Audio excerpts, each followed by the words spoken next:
여러분들 한 주 동안 또 잘 지내셨습니까? 이번 주에 영상으로 예배를 드렸었는데 그 영상 예배 때문에 혹시나 마음이 영적으로 조금 침체되지는 않았는지 스스로 한번 잘 돌아봤으면 좋겠어요. 만약 그러한 부분이 조금이라도 있었다면 이 영상 예배 때문에 여러분들의 영적 상태가 침체되지 않도록 스스로를 잘 마음을 다스리고 또 하나님께 더 열심히 매달릴 수 있는 그러한 기간이 되었습니다. 일단은 이번 주까지 영상 예배로 드리는 것으로 결정은 돼 있었으니까 이번 주까지는 진행하고 앞으로 그 주 후에 어떻게 되는지에 대해서는 결정되는 대로 여러분들께 연락을 드릴 수 있도록 하겠습니다.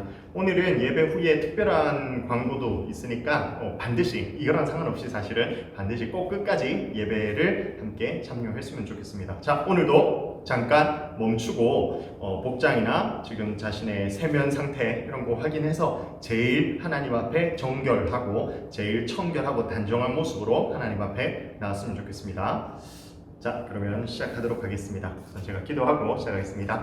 하나님 아버지 감사합니다. 또 이렇게 혼란스러운 세상이지만 조금씩 나아지는 상황 가운데 우리가 이렇게 예배드릴 수 있게 하심을 감사합니다. 우리가 어느 곳에 있든지 주님을 향한 마음이 부족함이 없도록 주님께서 그 마음을 허락하여 주시고 그때의 마음으로 끝나는 것이 아니라 삶 가운데에서 예수 그리스도가 드러나는 우리 드림교회 청소년부 될 수 있게 주여 도와주시옵소서. 그리고 하루 속히 이곳에 나와 함께 예배드릴 수 있는 날도 주님께서 허락하여 주시옵소서. 감사합니다. 예수님 이름으로 기도합니다. 아멘. 자, 오늘 하나님께서 우리에게 주시는 말씀 사무엘 하 7장 8절에서 17절 말씀입니다. 사무엘 하 7장 8절에서 17절 말씀, 제가 가진 성경 구약 성경 407페이지입니다. 자, 한 절씩 교독하겠습니다. 그러므로 이제 내 종 다윗에게 이와 같이 말하라. 만군의 여호와께서 이와 같이 말씀하시기를 내가 너를 목장 곧 양을 따르는 데서 데려다가 내 백성 이스라엘의 주권자로 삼고 내가 가는 모든 곳에서 내가 너와 함께 있어 내 모든 원수를 내 앞에서 멸하였은즉 땅에서 위대한 자들의 이름같이 내 이름을 위대하게 만들어 주리라. 내가 또 내 백성 이스라엘을 위하여 한 곳을 정하여 그를 심고 그를 거주하게 하고 다시 옮기지 못하게 하며 악한 종류로 전과 같이 그들을 해하지 못하게 하여 전에 내가 사사에게 명령하여 내 백성 이스라엘을 다스리던 때와 같지 아니하게 하고 너를 모든 원수에게서 벗어나 편히 쉬게 하리라. 여호와가 또 내게 이르노니 여호와가 너를 위하여 집을 짓고 내 수완이 차서 내 조상들과 함께 누울 때에 내가 내 몸에서 내 씨를 내 뒤에 세워 그의 나라를 견고하게 하리라. 그는 내 이름을 위하여 집을 건축할 것이요 나는 그의 나라 왕위를 영원히 견고하게 하리라. 나는 그에게 아버지가 되고 그는 내게 아들이 되리니 그가 만일 죄를 범하면 내가 사람의 매와 인생의 채찍으로 징계하려니와 내가 내 앞에서 물러나게 한 사울에게서 내 은총을 빼앗은 것처럼 그에게서 빼앗지는 아니하리라. 내 집과 내 나라가 내 앞에서 영원히 보존되고 내 왕위가 영원히 견고하리라 하셨다 하라. 나단이 이 모든 말씀들과 이 모든 계시대로 다윗에게 말하니라. 아멘. 자, 우리가 지난 시간 다윗과 골리앗 이야기를 하다가 갑자기 사무엘 하로 훅 넘어왔습니다. 우리 본과 진도가 그렇게 구성되어 있어서 일단은 그렇게 넘어왔는데 우리는 중간 사이 이야기를 보내니까 잠시만 이 이야기의 배경을 할게요. 다윗과 골리앗의 싸움 가운데서 승리한 다윗은 이제 본격적으로 이스라엘의 장군이 되어서 군사에 투입이 됩니다. 그때마다 아주 승승장구했고요. 특별히 다윗과 골리앗 싸움에서 블레셋과의 전쟁에서 이기고 나서 이제 이스라엘로 돌아오는 길에 백성들이 막 환호하기 시작하죠. 누구를 찬양할까요? 당연히 다윗입니다. 그때 왕이었기 때문에 사울의 이름을 먼저 이야기를 했어요. 사울은 천천히요. 그 후가 문제인데 다윗은 만만이라 사울은 천만큼 잘했고 다윗은 만만큼 잘했다는 겁니다. 실제로 다윗이 더 공을 세우기는 했지만 사울이 왕된 입장에서 다윗을 백성들이 더 좋아하고 더 찬양하고 있으니까 마음에 질투심이 생기고 뭔가 불안함과 이에 대한 마음이 조금씩 생기기 시작했죠. 그래서 본격적으로 다윗을 죽이려고 합니다. 그렇게 다윗은 이스라엘의 장군으로 있었지만 결국은 사울을 피해서 숨게 되고 광야 생활도 하고 외국으로 가서 피신을 하기도 했습니다. 그 가운데에서 사울이 다윗을 찾아와서 직접적으로 죽이려고 했지만 그때도 다윗이 하나님께서 기름 부음 받음을 통해서 세워진 왕이었기 때문에 사울을 직접적으로 해하지는 않고 계속 하나님께서 언젠가 세워주실 그 날을 기다리면서 광야 생활, 힘겨운 생활을 계속 지내게 되죠.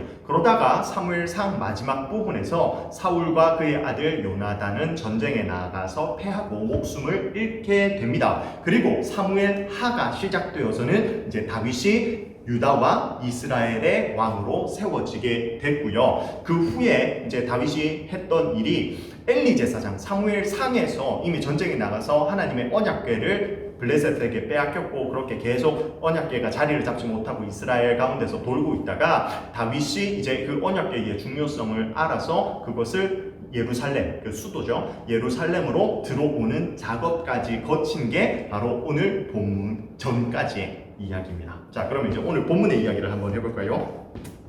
당시 고대 근동은 종교 중심의 사회였기 때문에 왕이 자신의 정권을 정당화하기 위해서 자신이 섬기는 신의 성전, 그 성전을 짓는 것은 백성들이 아주 긍정적으로 생각하는 요소였습니다. 그래서 많은 왕들이 정치적인 이유로 그렇게 신들의 성전을 많이 짓고는 했었는데 그거랑은 조금 다르게 다윗은 정말 순수한 마음으로 하나님을 예배하고 하나님을 위하는 마음으로 성전, 여호와가 거할 처소를 이제 지으려고 계획을 하죠. 지금까지는 이스라엘 백성들이 광야 생활 40년 동안 할 때 그때는 회막이었어요. 회막. 그래서 천막 안에 하나님께서 정하셨죠. 천막 안에서 언약궤가 있고 거기에 하나님의 임재가 있었다면 이제 다윗은 그게 아니라 정말 엄청난 건물 가운데에서 하나님을 모시는 집을 만들고 싶었습니다.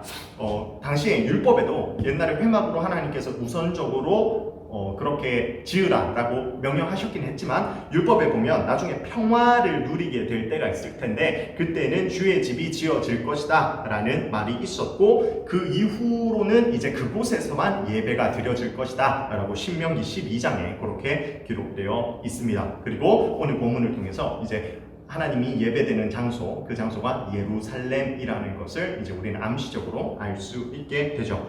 다윗은요, 자기는 지금 현재 백향로 궁전, 그러니까 엄청 좋은 재료로 세워진 어마어마하게 호화로운 궁전에서 살고 있는데 하나님은 겨우 천막에서 살고 계신다. 물론 하나님이 천막에만 계시는 것은 아니지만 하나님이 거하시고 임재하시는 곳이 천막이라는 것이 그의 가슴을 너무 아프게 했었던 것 같습니다. 그래서 하나님께 좀 미안한 마음인지는 모르겠지만 아무튼 거대한 집을 짓기를 원했죠. 그리고 거대한 집이라는 단어에서 알 수 있지만 오늘 본문의 핵심 단어가 바로 집입니다. 이 에피소드, 오늘 이야기에서만 이 집이라는 단어가 15번에 걸쳐서 반복되고 강조되는 것을 알 수 있죠. 결론부터 딱 띄어서 이야기하면 다윗이 하나님의 집을 짓고자 시작을 했는데 결론부에 이르러서는 하나님께서 다윗을 위해서 집을 지어주신다는 그 결론으로 끝난다는 사실, 자, 그걸 알고 또 살펴보도록 할게요.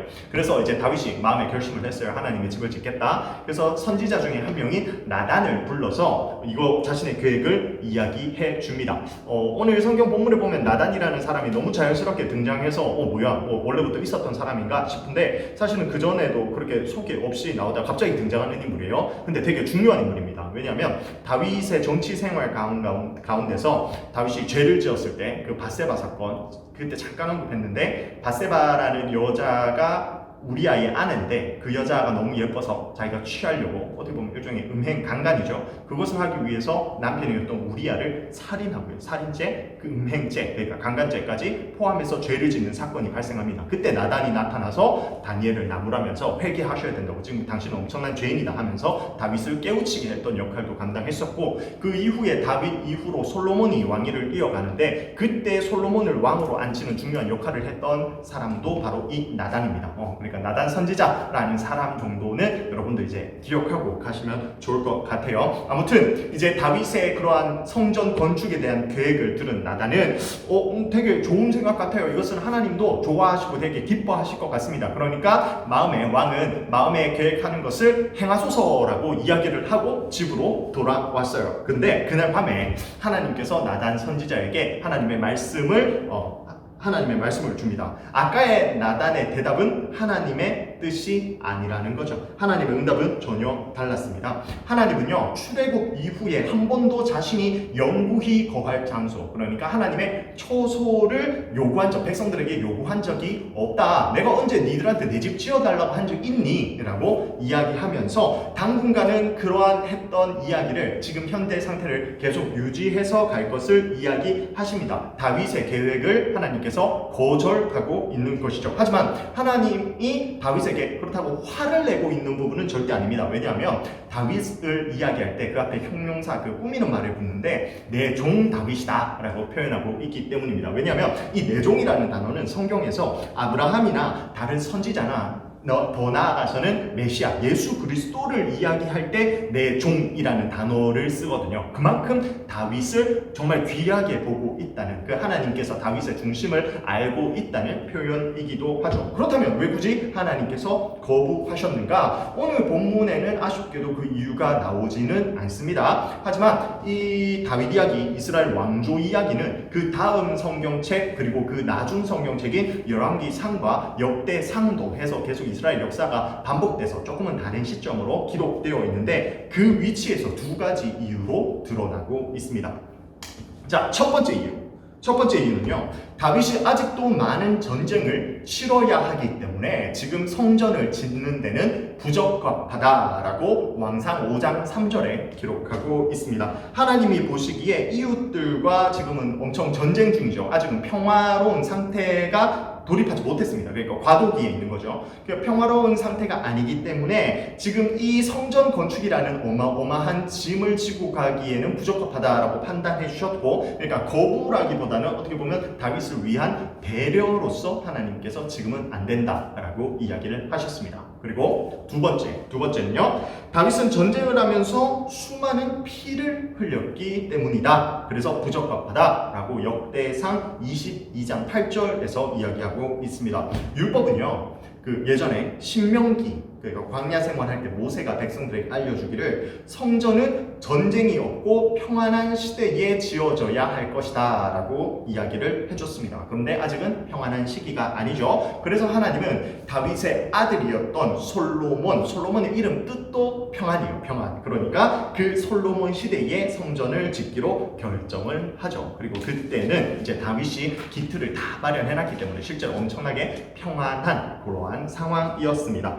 자, 다윗의 요청을 거부하셨지만 다윗의 정성과 하나님을 향한 그 관심은 하나님께서 엄청 기특하게 여기셨어요. 그래서 영원한 집을 지어주겠다라고 나단을 통해서 다윗에게 선포를 하고 약속해 주죠. 하나님을 위한 다윗의 계획이 성전을 짓겠습니다. 하나님, 내가 내 것을 하나님께 드리기를 원합니다. 하나님이 좋은 곳에 사셨으면 좋겠습니다. 그 하나님에 대한 계획이 오히려 하나님께서 다윗을 위한 계획으로 완전히 바뀌어서 돌아오게 된 아주 아름다운 사건이라고 할 수 있는 겁니다.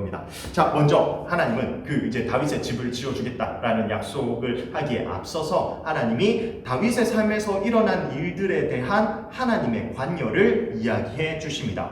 다윗의 삶 자체가 하나님의 능력과 은혜에 의해서 만들어진 아주 완벽한 작품이다라는 것을 드러내고 있고요. 원래는 목자였던, 아버지로부터도 인정받지 못했던 그러한 다윗을 하나님께서 왕으로 세우셔서 이스라엘 주권자로 삼으셨다. 그것을 하나님께서 하셨다는 것을 보여주고 있죠. 그리고 많은 전쟁에서 다윗이 예전에 장군이었고 또 광야 생활을 하면서도 많이 싸웠었는데 그 많은 승리를 얻게 했던 것도 그 이유가, 그렇게 할 수 있었던 이유가 하나님께서 다윗과 함께 하셨기 때문에 그것이 가능하다라고 이야기하고 있습니다.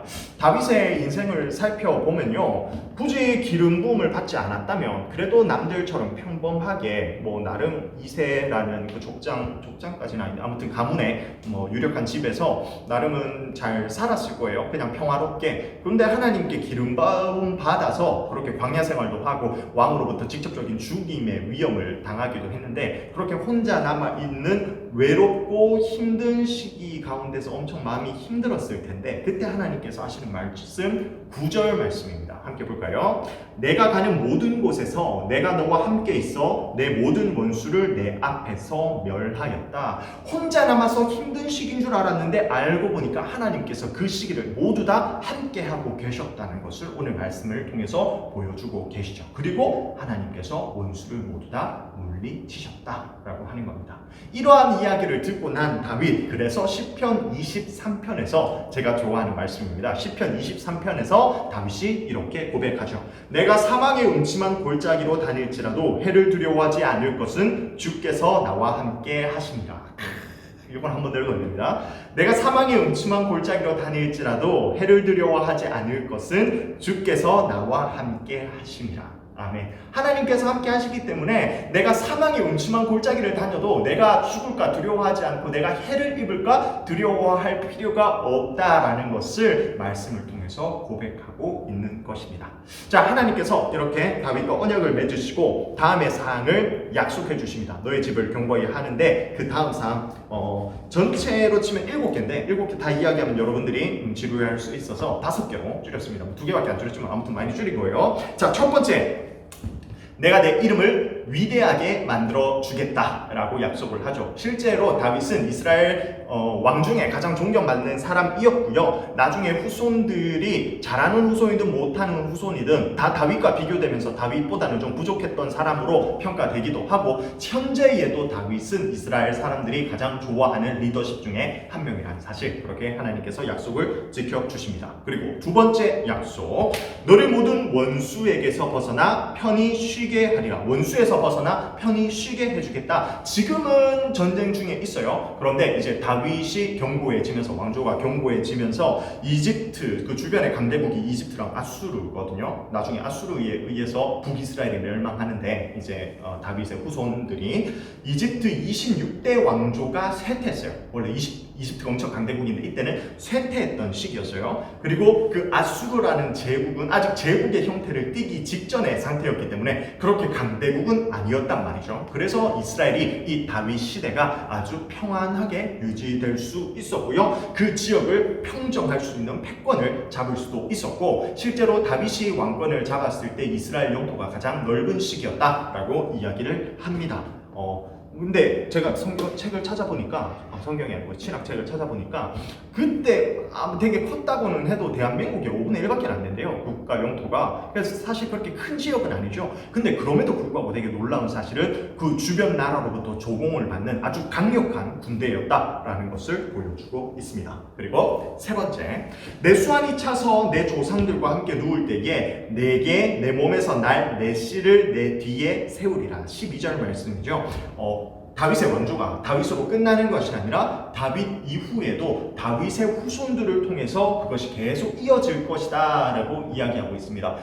왕이니까 그 왕에 의해서 계속 그 씨가 이어지는 건 당연한 거 아닌가 라는 생각이 들 수 있지만, 실제로 솔로몬 이후에 다윗이 있고 그의 아들 솔로몬이죠. 그 솔로몬이 죽고 나서 그 아들부터는 남유다 북이스라엘로 나라가 반틈으로 쪼개져요. 그리고 남유다가 그 다윗의 정통성을 이어서 쭉 가고, 북이스라엘은 여기서는 계속 반란이 일어나서 왕조의 그 왕의 핏줄이 계속 바뀌는 그러한 역사, 아주 암울한 역사가 보여주는 반면에 이 다윗의 혈통을 이어갔던 남유다는 계속 유다, 그 다윗의 혈통으로 쭉 끝까지 이어진다는 놀라운 하나님의 약속이 실현되는 것을 확인할 수 있었습니다.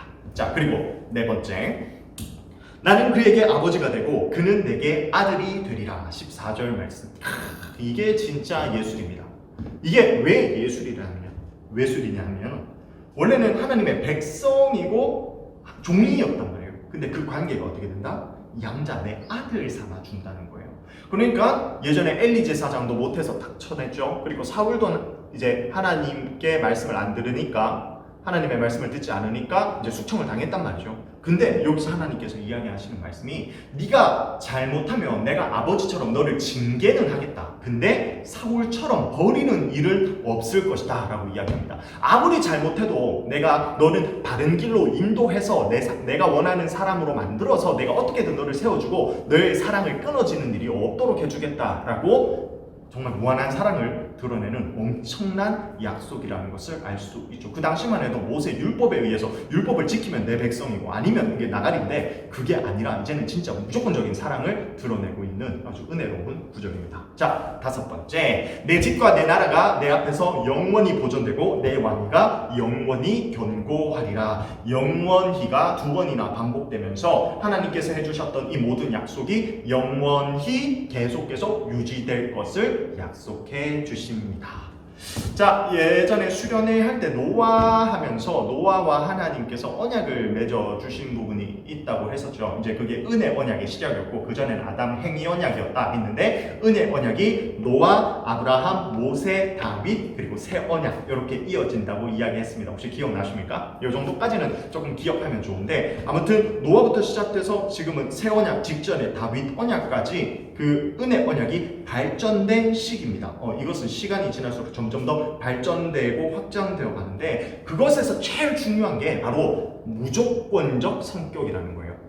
하나님께서 이 언약을 백성에게 주시는데, 이번엔 다윗에게 줬죠. 그 다윗의 상태, 받는 사람의 여건이나 그 약속을 지키는 여부랑 상관없이 일방적으로 무조건 하나님께서 약속을 지켜주고 부어주신다는 그 무조건적인 은혜적인 성격이 이 언약에서 가장 핵심이라는 거죠. 다윗의 후손의 행동과도 상관없이 하나님께서 무조건 이행하실 것을 약속해 주는 것이기 때문입니다. 이게 엄청난 은혜예요. 왜냐하면 우리 기독교 빼고 사실 대부분의 모든 신에서도 비나이다 하거나 아니면 뭐 삼천배를 하거나 그 신이 요구하는 뭔가를 바치면 보답해 주는 게 신이에요. 보통은 일반적으로. 그렇죠? 그래서 뭔가 신을 위해서 제사를 드리고 그렇게 한다는 거죠. 그런데 하나님은 다윗이 하나님께 뭔가를 주려 했더니 그거 괜찮아. 근데 내가 네한테 오히려 줄게 라고 하면서 은혜 베풀어 주시는, 일반적인 인간들이 생각하는 신과는 전혀 다른 모습의 아버지 대신 그 신의 모습, 하나님의 모습을 보여주고 있다는 거죠. 이 다윗 언약은요, 다윗과의 언약으로 끝나는 것이 아니라 이것이 예수 그리스도로 확장되면서 다윗의 혈통뿐만 아니라 예수 그리스도를 믿는 모든 사람에게 언약으로 맺어져서 이제는 우리도 하나님으로부터 양자되고, 그러니까 우리가 하나님을 아버지라 부를 수 있는 이 약속으로 은혜가 확장되었다는 것을 확인할 수 있는 겁니다. 이게 진짜 우리한테 은혜가 되는 거죠. 보통 설교가 마칠 때쯤 되면 오늘 말씀 보세요. 이런 교훈이 있죠. 그러니까 우리는 이러하게 살아야 합니다 라고 보통 마무리를 짓는데, 오늘은 조금 다르게 마무리하고 싶어요. 정말 하나님의 엄청난 사랑이 느껴지는 언약, 약속이었죠. 이 약속이 진짜 다윗으로 끝나는 것이 아니라 여러분 한 사람 한 사람, 나 전도사님, 그리고 여러분들 한 사람 한 사람과 맺어주신 언약이라는 거죠. 생각해보세요. 내가 하나님으로부터 사랑을 받을 자격이 있습니까? 없어요. 여러분들은 다 죄인이거든요. 못났어. 물론 전도사님 눈에는 예뻐요. 근데 여러분들의 실상까지 알고 있는 하나님 눈에도 과연 그렇게 깨끗하고 귀여운 모습일까? 그렇지 않겠죠. 그때 하나님은 그것과 상관없이 여러분들을 사랑해주고 자신의 자녀로 삼아주신다는 겁니다.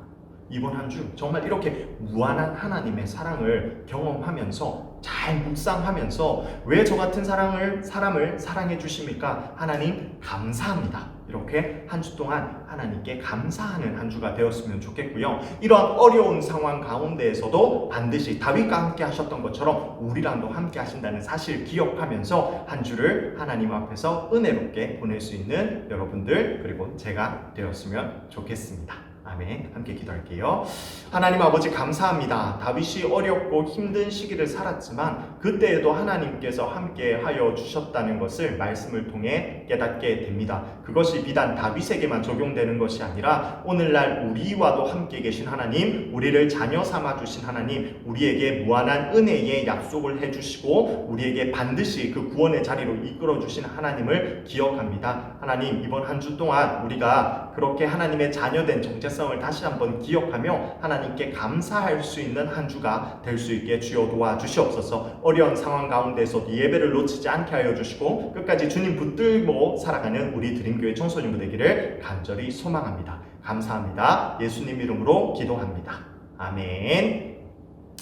자, 여러분 아까 끝나고 나서 특별한 공지가 있다고 했는데 제가 이제 이번 주 토요일 19일 토요일입니다. 그때 전도사님이 이제 결혼식을 갔습니다. 그래서 오늘 청첩장 링크를 여러분들한테 보내줄 거고요. 보고 마음껏 축하해 주셨으면 좋겠습니다. 그런데 아무래도 지금 시기다 보니까 여러분들에게 결혼식에 참여해 달라고는 부탁을 못 할 것 같아요. 그래서 최대한 자제하는 가운데 마음으로 혹은 전사님 다음에 보게 되면 결혼 축하한다고 이렇게 이야기해 주면 참 고마울 것 같아요.